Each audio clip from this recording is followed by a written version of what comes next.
Olá, queridos concursandos, sou eu mais uma vez, professor César Bodão. Estamos aqui para mais uma aula para o concurso da Fundação Carlos Chagas.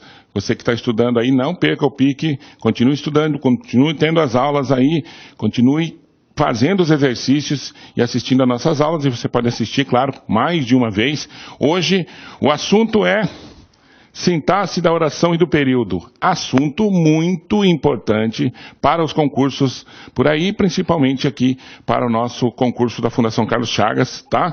Nós vamos tratar da sintaxe. E aí, para quem nunca viu, aqui ó, para quem nunca viu o que é sintaxe, tá aqui ó. A sintaxe, então, é a parte da gramática que se ocupa das palavras, quando essas palavras se organizam em frases, orações e períodos. Então, é na sintaxe que eu vou dizer qual é a função de cada palavra na frase, na oração e no período. Então, antes de tudo, você precisa saber o que é frase, o que é oração, o que é período. Certo? Então você já ouviu sempre, desde pequenininho, antes de você começar a escrever, a professora já fala, olha a frase tal, a oração tal, tá? Então você precisa saber com certeza, sem os mitos. O que é mito? Tem muita coisa que se diz a respeito da gramática que não é verdadeira, né? Não é uma coisa verdadeira, não é fato verídico, tá certo? Então vamos lá, primeira coisa, em relação à frase. Ó, moçada, frase é qualquer enunciado comunicativo. O que é que eu entendo por enunciado comunicativo? Veja bem, quando eu digo enunciado comunicativo, eu digo um ambiente de comunicação, tá? Então tá pegando fogo, eu digo fogo, tá? Isso é frase.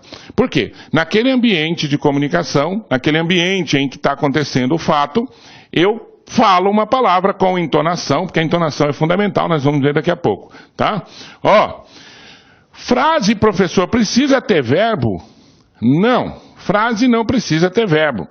Quem precisa ter verbo é a oração. Frase tem que ser um enunciado comunicativo. Frase tem que ter sentido completo, tá? Então, quando eu digo fogo, se eu disser assim, tá pegando fogo, eu disser fogo, a pessoa fala, o quê? Fogo. Fogo. Vai pegar fogo, ninguém vai te acudir. A mesma coisa se você estiver passando, se estiver se afogando no rio e estiver passando alguém em cima de uma ponte, né? Aí vamos tirar aqui poltergeist. Tiver alguém passando em cima de uma ponte, aí você diz, por favor, aí você afunda. Por gentileza, um minutinho da sua atenção, ninguém vai te ajudar. Por quê? Porque a entonação naquele momento não é socorro, tá? A entonação, socorro, por favor, me ajude. Porque a entonação faz parte do complexo da frase, tá? Então, falei em frase e falei em enunciado comunicativo. Entenda, não precisa necessariamente ser as palavras serem todas colocadas, a palavra ser completa. A frase tem que fazer parte de um ambiente de comunicação. Então, vejam bem, se você estiver numa sala de aula, aí alguém coloca um filme, vai passar o filme, certo? Prepara o filme e tal, coloca tudo certinho, aí aperta para dar o play, só para apertar para começar o filme. Alguém está perto do interruptor de luz. O professor chega ou alguém chega e diz, por favor, as luzes. Se a pessoa acender a luz ou apagar a luz, porque para passar o filme tem que apagar a luz, pronto, é frase. Então, quando a pessoa diz as luzes, esse as luzes quis dizer, ele está pedindo para que eu apague as luzes. Ele entendeu isso. É um enunciado comunicativo naquele momento, correto? Então, frase tem que ter sentido completo, não precisa ter verbo. Pode ver aqui, ó, Tiradentes, patrono da PM. Veja, não tem verbo aqui, mas é um enunciado comunicativo. Então a frase precisa ter sentido. E aqui, ó, eu quero. Já aqui, ó, no eu quero, vamos pegar aqui o nosso marcador aqui, ó, no eu quero, veja, alguém chega e diz, eu quero. Você fala o quê? Eu quero. Como? Eu quero. Se a pessoa não souber o que você quer, isso aqui não é frase. Risca aí, tá? Então risca aí. Isso aí não é frase. Frase tem que ser um enunciado comunicativo, tá? Vamos colocar aqui, ó. Aqui uma setinha. Não é frase. Por quê? Frase tem que ter sentido completo. Frase tem que transmitir comunicação. Correto? Então, Tá claro a frase?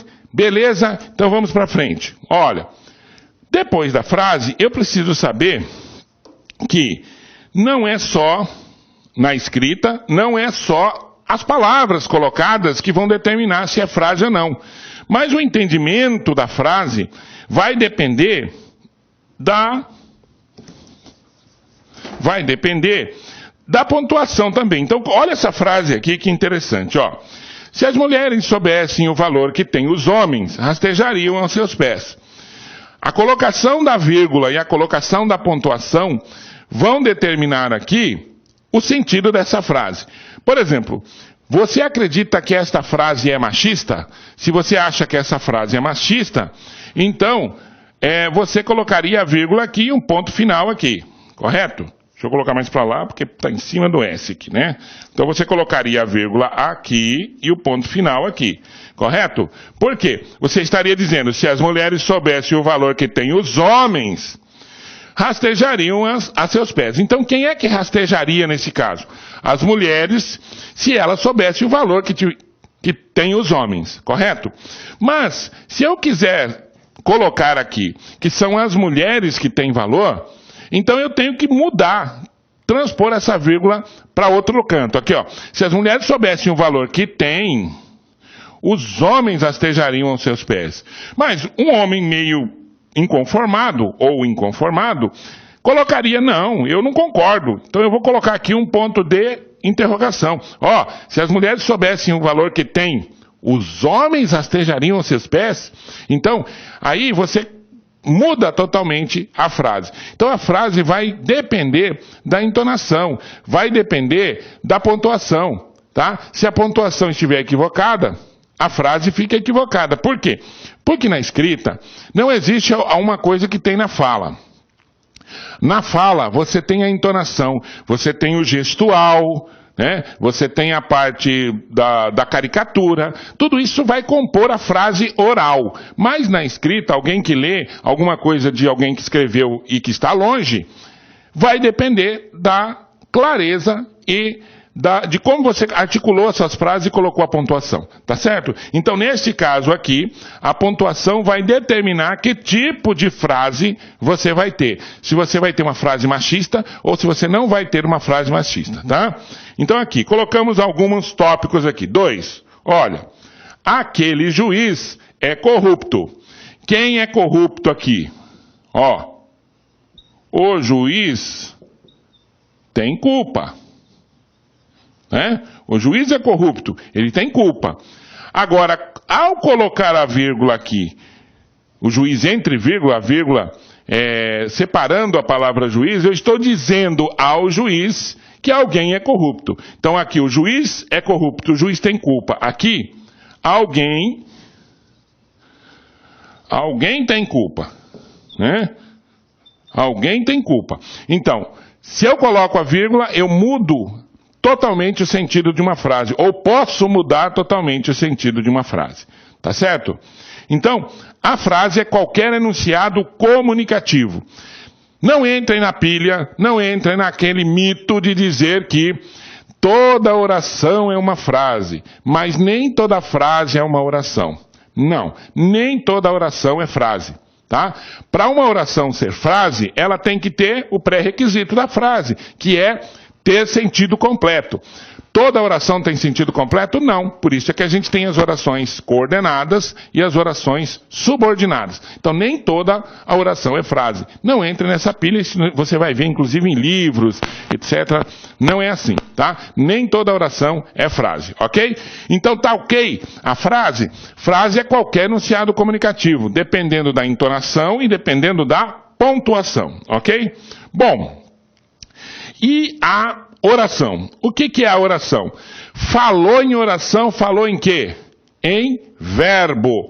Oração precisa ter sentido completo? Não. Quem tem que ter sentido completo é a frase. Oração tem que ter verbo. Assim como a frase não precisa ter verbo. A frase tem que ter sentido completo. Agora, se a frase tiver sentido completo, não importa se ela tem verbo ou se ela não tem verbo. Tem sentido completo, é frase. A oração, não importa se tem sentido completo ou não. Tem verbo, tem oração ali. Ok? Beleza? Então vamos lá. Definir a oração. A oração é a frase ou um membro da frase, um pedaço da frase, mas que se organiza ao redor de um verbo, tá? Falou em oração, falei em verbo, ok? Então vamos lá. Ó, lembra da frase eu quero, lá da outra, a frase não, a oração eu quero, que estava lá na frase, que eu disse que não é frase porque não tem sentido completo? Pois é, não é frase, mas é oração. Eu quero é uma oração. O professor está incompleto. Tá. A oração não precisa ter sentido completo. A oração pode ser a frase toda? Pode. Mas pode ser um pedaço, um membro da frase que se organiza ao redor de um verbo. Tá? Então eu posso ter sentido completo ou posso ter só parte do sentido, não tem problema. Tudo bem? Então tá aqui. Definimos. Ó, outra. Nós precisamos de ajuda. Tá vendo? Também é oração. Só que aqui é uma frase toda, porque tem sentido, e dentro da frase nós temos oração. Então, eu posso ter frase e dentro da frase eu tenho oração. Basta que a frase tenha verbo. Tudo bem? Então, separando bem. Frase tem sentido completo. Tendo verbo ou não tendo verbo. Eu não vou olhar isso, eu vou olhar o sentido. Oração. Eu não vou olhar se tem sentido ou não. Eu vou olhar se tem verbo. Por quê? Porque a oração precisa ter verbo, não precisa ter sentido necessariamente. Tudo bem? Tranquilo? Bom, dizem que para bom entendedor, meia palavra basta. Então vamos lá, raciocinar comigo. Ó, se frase tem que ter sentido completo, mas não precisa ter verbo, e a oração precisa ter verbo, mas não tem que ter sentido completo, o que seria então o período? O que seria o período? Vamos raciocinar um pouquinho? O período, professor, é a união das duas coisas. É quando eu tenho a frase e dentro da frase eu tenho oração, tá? Então, quando eu tenho uma frase e dentro da frase eu tenho oração, eu tenho período, tá? O período é a união das duas coisas. Então, olha aqui, ó. Eu quero a sua amizade. Tem sentido? Tem sentido. Beleza, se tem sentido, então é uma frase. Tem verbo dentro dessa frase? Tem. Então é um período, tá? Olha, vamos colocar um ponto aqui que nós esquecemos, colocar um ponto aqui. Tá aí, ó. A frase tem sentido. E se na frase tiver verbo, é um período. Como só tem um verbo, ó, um verbo tem uma oração. Correto? Então toda vez que o período tiver apenas uma oração, eu vou chamá-lo de período simples. Período simples, eu conto o número de verbos. Se tiver apenas um verbo, período simples. Se tiver mais de um verbo, período composto. Então está aqui, ó. Desejamos que você seja aprovado. Está vendo aqui? Eu tenho agora um período, porque tem sentido quando eu digo desejamos que você seja aprovado, e tenho mais de uma oração. Eu tenho duas orações nesse caso. Então esse período deixa de ser simples, porque o período simples só tem uma oração, e passa a ser um período composto, tá? Aqui, ó, duas orações. Tá? Uma oração aqui, uma outra oração aqui, período composto.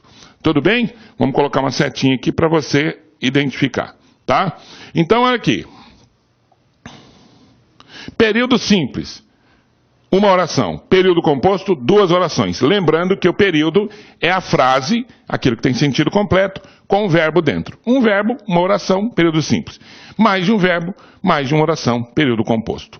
Ok? Então, ó, a parte fundamental de introdução do nosso tema, sintaxe da oração e do período, é você saber, obviamente, o que é frase, o que é oração e o que é período. Tá ok? Frase, oração e período. Então nós vamos, a partir de agora, trabalhar com o período simples primeiro. Primeiro nós precisamos estudar o período simples, conhecer todos os elementos do período simples, para depois estudar o período composto e verificar quais as relações que existem no período composto. Tá? Por que que ele é composto, nós já vimos. Mais de uma oração. E quais as suas relações nós vamos estudar ainda. Aqui mais um poltergeist aqui, tá? Quais as orações nós vamos estudar ainda. Tudo bem? Então, nós vamos agora estudar o período simples e os termos do período simples, tá? Bom, aqui, olha só. nós vamos ter os famosos termos da oração, tá? Então, no período simples, aquele período, aquela frase que só tem uma oração, eu tenho vários elementos, vários termos que compõem esse período e que eu vou classificar agora. Então, eu vou ter o período simples com termos essenciais, que nós vamos ver que não são tão essenciais assim. O período simples com termos integrantes, que são aqueles termos complementares, que nós vamos ver que não são tão complementares assim. E os termos acessórios da oração, além do vocativo, tá? O vocativo, para quem não lembra, é aquele termo usado para chamar. É muito simples, usado para chamar. Se você é um pouco mais velho, você lembra aí do Sarney, quando ia fazer discurso, quando ele era presidente, ele dizia brasileiros e brasileiras, aí começava o discurso. Essa palavra usada para chamar brasileiros e brasileiras é o vocativo, tá? O Collor de Mello juntava os dois punhos e dizia, minha gente. E, né, o Lula, companheiros e companheiras, né?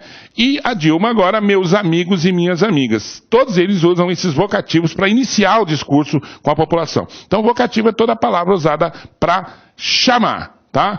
João, vem até aqui. Alunos, estudem. Esse alunos é um vocativo também. A palavra que não é o nome, mas está sendo usado no lugar do nome para chamar, tá? Então, toda vez que eu uso alguma coisa para chamar, eu tenho um vocativo. Isso é muito simples, nós vamos especificar lá no final, tá? Então, olha só. Tá aqui. Termos da oração no período simples. Essenciais, que vai ser o sujeito e o predicado. Os termos integrantes, que são os termos complementares, e aqui nós abreviamos, mas você vai ter que saber já, se acostumar que essas são abreviaturas especiais, na verdade são siglas, né? Siglas que são oficiais, aqui, objeto direto, objeto indireto, complemento nominal e o agente da passiva. E os acessórios que são o adjunto adnominal, o adjunto adverbial e o aposto, nós vamos estudá-los, tá? Posteriormente. Então, aqui nesta aula de hoje, nós vamos estudar os termos essenciais da oração, o sujeito e o predicado. Na outra aula, nós vamos estudar os termos integrantes e os termos acessórios. E depois, a sintaxe do período composto, que são as orações coordenadas e subordinadas, ok? Então hoje, nós vamos estudar o sujeito e o predicado. Vamos lá. Termos essenciais, sujeito e predicado. Moçada, uma coisa que nós temos que saber da gramática é a seguinte. A gramática é ditatorial, ela coloca a regra para você. Mas nem sempre ela vai estar fiel àquilo que ela diz. O que é isso? Ela é contraditória. Então, quando ela diz assim, sujeito e predicado, isso está em todas as gramáticas, são termos essenciais da oração, o que ela está querendo dizer? O que é uma coisa essencial? Essencial é aquilo que não pode faltar, correto?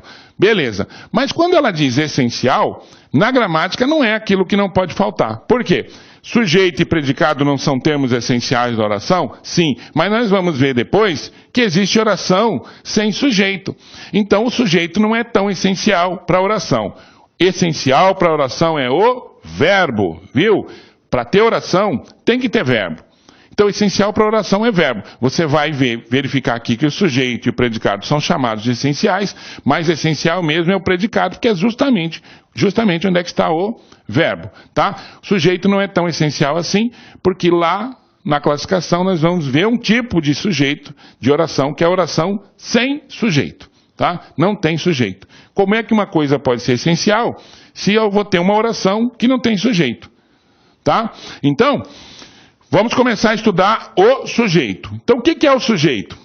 Ah, professor, sujeito é aquele que pratica a ação. Não. Quando nós verificarmos as vozes verbais, vocês vão perceber que existem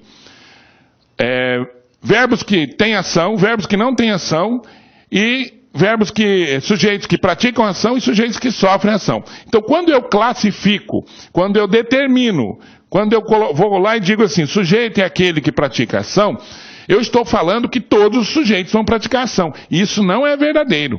Isso não é verdade. Então, Quem pratica a ação é um outro termo chamado de agente, e quem sofre é o paciente, tá? Não esqueça, não é o sujeito que pratica a ação. Quem pratica a ação é o agente, e quem sofre é o paciente. Eventualmente, o sujeito pode praticar a ação, mas ele também pode sofrer a ação, e pode não haver ação alguma, tá? Então aqui, quando que o sujeito é essencial? Quando que os termos são essenciais? Sujeito e o predicado são termos essenciais. Agora, o que é o sujeito? Olha, quando existe, o sujeito é a parte da oração que concorda com o verbo. Ok? Há outras definições? Sim, existem outras definições, mas a que a gente considera melhor para o concursante, de melhor assimilação, é essa aqui. Quando existe, o sujeito é a parte da oração que concorda com o verbo. Então, como é que você faz para achar o sujeito? Primeira coisa, ó, você acha o verbo. Tá aqui. Sou. E aí, ó, esse é o método para você achar o sujeito na maioria das vezes. Tá? Na maioria das vezes. Aqui, ó. Naquele momento, soou o gongo. Pergunta. Quem sou? Ah, professor, mas quem? O gongo não é pessoa, eu não vou perguntar quem. Tudo bem. Então, se você não puder fazer a pergunta quem, você faz a pergunta o quê? Tá? Então, o que soou? Quem que soou? O gongo. Pronto, achei o sujeito. Esse é o método para achar o sujeito. Ó, teriam os peixes sobrevivido ao veneno? Marca o verbo aqui, ó. Tá? Quem ou o que teria sobrevivido? Pergunta primeiro, quem? Quem teria sobrevivido ao veneno? Ah, professor, tá aqui, ó. Quem teria sobrevivido? Os peixes, tá? Então eu acho o sujeito perguntando quem. Se não der para eu fazer a pergunta quem, então eu faço a pergunta o quê? Tudo bem? Então, primeiro termo chamado, dito, termo essencial da oração é o sujeito, que é aquele que quando existe é a parte da oração que concorda com o verbo. Isso vai fazer com que você entenda também aos poucos a boa e velha concordância verbal, tá? Que é a concordância do sujeito com o verbo da oração. Que significa que se o verbo estiver no singular, o sujeito tem que estar no singular para haver concordância verbal. Pode haver outros tipos de concordância? Pode. Existe uma concordância que é feita pela ideia, a concordância ideológica. Mas aí, a maioria dessas concordâncias não fazem parte do rol da gramática normativa. Eu não posso usar formalmente. Tá? Eu não posso dizer o pessoal foram formalmente, apesar de ter uma concordância ideológica, porque o pessoal dá ideia de mais de uma pessoa. Então o pessoal, mais de uma pessoa, foram, coloca o verbo no plural. Mas isso não é correto do ponto de vista gramatical. Tá? Então, sujeito é a parte da oração que concorda com o verbo. Para achar o sujeito, o que é que eu faço? Acho o verbo primeiro e faço duas perguntas a ele. Quem? Se não der para fazer a pergunta quem, eu faço a pergunta o que. Tá? Isso é o básico para achar o sujeito, para nós começarmos a classificar o sujeito. Tudo bem? Vamos lá então, vamos apagar aqui. Ok. Aqui. Vamos lá então, ó. Primeira classificação do sujeito então. Tá aqui, ó. O sujeito pode ser classificado como sujeito simples, aquele que possui apenas um núcleo. Professor, eu sempre tive dúvida sobre núcleo. Como é que eu acho o núcleo? Ó, vamos lá. Primeiro vamos achar o sujeito. Ó, para achar o sujeito, qual é o método mesmo? Acho o verbo e pergunto. Os importantes políticos brasileiros viajaram para o exterior. Pergunto. Quem viajou para o exterior? Quem? Os importantes políticos brasileiros. Tá aqui. Professor, o senhor não respondeu a pergunta qual é o núcleo. Ó, o sujeito não é a parte da oração que concorda com o verbo? Sim. Quem vai concordar de fato com o verbo é o núcleo do sujeito. Então o sujeito pode ser formado por mais de uma palavra, correto? Mas é exatamente o núcleo ou os núcleos que vão concordar com o verbo. As outras palavras do sujeito vão estar ligadas ao núcleo. É assim que funciona. Então, vamos fazer um esqueminha aqui, ó. O núcleo e os adjuntos. Tá vendo? Adjunto, adjunto, e aqui está o verbo, ó. Tá? Então, o sujeito vai funcionar assim. O núcleo vai concordar com o verbo e os adjuntos, que estão ao lado do núcleo, concordam com ele. Tá? Então vamos aqui. Entenderam? Ó, núcleo, adjunto, adjunto, verbo. Então, o núcleo concorda com o verbo e os adjuntos concordam com o núcleo, tá? Esse é o esqueminha, você copia aí no seu caderninho, tá? Ou lá, faz as suas anotações ou no próprio computador, que é importante as anotações. O registro é muito importante para que você tenha condição de guardar. Agora tem gente que guarda, né? Consegue fazer no computador, pega lá, estuda no computador mesmo. Você faz o seu método aí, mas aqui, ó. Então vamos lá. Os importantes políticos brasileiros viajaram. Quem viajaram? Os importantes políticos brasileiros. Na verdade, quem viajou de fato foram os brasileiros? Não. Quem que é brasileiros? Os políticos. Quem que são importantes? Os políticos. E os? Os também está ligado a políticos. Então, aqui neste caso, eu tenho políticos como núcleo. Foram os políticos que viajaram. Então, ó, políticos é o núcleo e brasileiros